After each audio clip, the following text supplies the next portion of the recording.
All right, we are doing it again. Practice exam number 11. Number 11.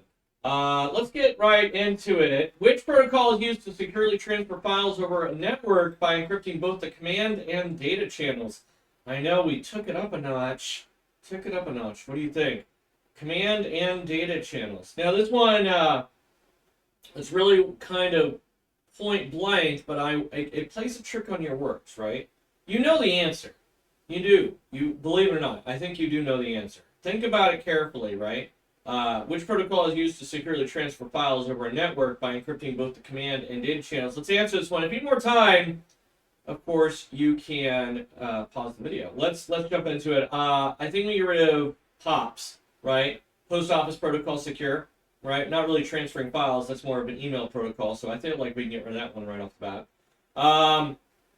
Let's see. I think we can get rid of Simple Network Management Protocol, right? That one's more not for transferring files. It's more for management of the different network connections, right? I shouldn't even say network connections, but traps. And we used it for alarms a lot of times, is what we used it for. That leaves HTTPS and SFTP. And if you know that SFTP is File Transfer Protocol, then hopefully you understood that they threw a little side one in there by trying to trick you into encrypting both the command and data channels, but the real hint was securely transferring files. Securely transferring files. The answer is going to be B. B is going to be the right answer on that one. SFTP. Pretty simple to start off with. Let's move on. Number 2, a technician is setting up a wireless network and needs to ensure that the network supports both the 2.4 and 5 gigahertz frequencies. Which of the following wireless standards should the technician use to achieve this? Which frequencies? Which one does 5 and 2.4? Yeah, I know we took it up. We're taking it up a notch. I got some feedback from a lot of students saying, "Hey, these are pretty simple. Can we add a little bit more complexity to it?" I feel like wireless is one of those things that a lot of people kind of forget when it comes into play. So, what do you think? Let's knock this one out. Let's knock this one out. I know we're going a little bit quicker today. Going a little bit quicker. I feel like you can pause the videos if you need to.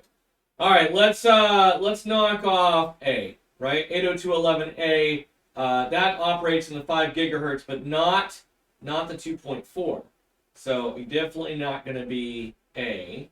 I think B can be knocked off next. 802.11b. That's 2.4 gigahertz. Right, it's exclusively 2.4 gigahertz. That leaves G and AC. Now, we know that G operates in, what is it? Is it both 5? Is it 2.4? Is it 2.4 and 5? Which is it? Well, it's 2.4. 2.4, that means 802.11ac operates in both the 2.4 and 5 gigahertz range. That's it. So the answer is going to be D on this one. There we go. D. All right, I think we're probably going to slow down a little bit for these next couple ones. A network administrator needs to connect 2 buildings on a campus network. The distance between the buildings is approximately 500 meters. Which cable types should the administrator use to ensure reliable and high-speed data transmission over this distance? I feel like this one, believe it or not, really isn't that difficult. I like it. I do, but I don't feel like it's overly difficult. Maybe we won't take too much time on it. I think question number 4 really kind of good. I know question number 5 is. But question number 4, what do you think on this one? I know, it's only been 5 minutes. We've already got question number 3. All right, let's answer this one. Go ahead and pause the video if you need to. I think it's safe to say, right, that coaxial cable, D, is not going to be the correct answer, right? It's not really used for high-speed internet. Can it? Yeah, but not typically. Not over distances. Not over big distances, right?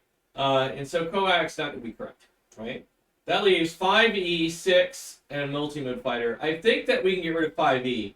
Obviously, 5E isn't as good as 6 in a lot of cases. That leaves multi-mode fiber and Cat 6. But if you remember from Category 6 cable, limited to about 100 meters. That's their maximum distance. And we were specifically saying 500 meters. And so multi-mode fiber would be the correct answer. I feel like that one's actually pretty easy. I feel like it is, right? So C would be the correct answer on this one. There you go, there's C. All right, question number 4. An engineer is configuring a router and needs to ensure that certain internal devices can initiate outbound traffic, but are protected from unsolicited inbound traffic or on the internet. Which of the following should be configured to achieve this? I know this one gets a little bit difficult, right?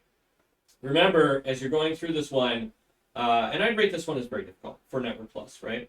Remember, as you're going through this, understand that we want to read the question, we want to read the answers, we want to reread the question, right? That's really what we're trying to accomplish here. An engineer is configuring a router. Yeah, we're going to go ahead and answer this one. An engineer is configuring a router and needs to ensure that certain internal devices can initiate outbound traffic, but are protected from unsolicited inbound traffic from the internet. Which of the following should be configured to achieve this? I feel like port forwarding is an easy one, right? This allows external devices access to the network, but we really can't limit inbound traffic with port forwarding. I feel like we can get port mirroring, right? Port mirroring. This is used for monitoring network traffic, not for blocking or allowing traffic. So pretty easy to get rid of that one. That leaves static NAT and a stateful firewall. I feel like if you understand that a firewall deals with both outbound and inbound traffic, then you'd be good to go. And I think we know a network address translation has nothing to do with protecting inbound traffic realistically, right? It doesn't really do that. And so the answer is going to be B. B is going to be the answer, stateful firewall. There we go. All right. Now for the difficult one. I'll give you a few minutes on this one. I'm going to give you a few minutes on this one. You're configuring a network, a secure network environment, and must ensure proper configurations for different secure protocols. Select all the protocols and their correct port numbers that would be suitable for secure communication and management within the network. I know, this one gets a little bit difficult. So which protocols would be suitable for secure communication management? Secure communication management. Now, I often get asked by students on questions like this. I know, I want to talk while you're reading through this. If I get partial, do I get partial credit? Yes. Yes, you do. On these big questions, you do. You get partial credit. However, it's not equal, right? It's not like if there's 7 or 8 right answers and you get 6 right that you would get, 6 out of 8, or what is that? We'll use 5, right? Let's say there's 5 right answers and you answer 2 right that you get 40%. That's not how that works. They give a inclining percentage based on how many you got right. At least that's what it was explained to me. I don't know how accurate that is, but that's how it was explained to me from CompTIA rep when I had a one-on-one conversation with them. And we can see here that it gives us a lot of port numbers. Some of these port numbers, right, have nothing to do with the protocols provided. So this is very much a two-pronged question where you have to not only know the port number, but the protocol associated with it as well. So a lot going on in this question. Two-part question. All right, let's try and answer this one. You're configuring a secure network environment. Must ensure proper port configurations for different secure protocols. Select all the protocols and their port numbers that would be suitable for secure communication and management within the network. I feel like SSH is an easy one.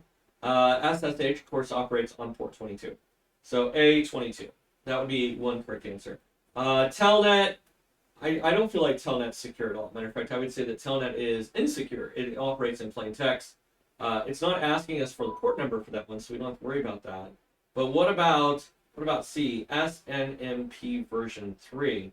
I would say that SNMP version 3 is secure, right? Simple Network Management Protocol version 3. Operates, of course, on port 161. So that would be a correct answer. HTTP, definitely not secure. Definitely not secure. HTTPS, what do you think about HTTPS? Is that a protocol suitable for secure communication and management within the network? I would argue it is. And so HTTPS operates on port 443, so E443. Then we have, let's see, FTP. I don't think FTP is secure. Matter of fact, I know it's not. And so FTP not going to be something that we utilize. Then SFTP, we actually had a question earlier today about that. Secure file transfer protocol, absolutely operates again on port 22. So we have another one on port 22 that we need to realize. So G22, and then RDP, remote desktop protocol. Now this one's the tricky one, right? It's specifically asking for secure management and communication within the network, and I would argue that RDP is secure, and it does help us within our network, and so definitely something we want to utilize. And RDP operates on 3389, so H3389. And there we go. There's our answers right there, SSH, SMTP. All right, That's it for today. I know we tried to keep it a little bit light today, probably very quick. We'll see you next time. Have a good one, everyone. That's number 11. All done.